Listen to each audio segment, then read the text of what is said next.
একজন অন্ধ ফেরেশতা এবং যে কানে শুনে না এরকম একটা ফেরেশতা পাঠানো হবে ওই ব্যক্তির কবরে। মাহু মিজ ইয়াতহু মিন হাদিদ, তার হাতে থাকবে একটা লোহার হাতুড়ি। এই হাতুড়ি নিয়ে সে তার কবরে উপস্থিত হয়ে যাবে। লাউ দুরিবা বিহা জাবালান লা সারাত তুরাবান।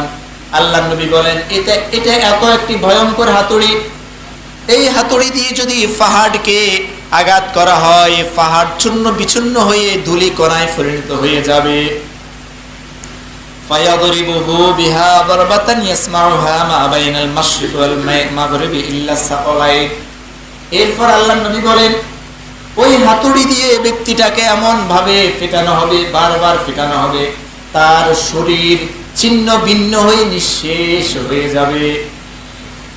এরপরে কি হবে? তার শরীর তো নাই, শেষ, নিঃশেষ হয়ে গেছে। আল্লাহর নবী বলেন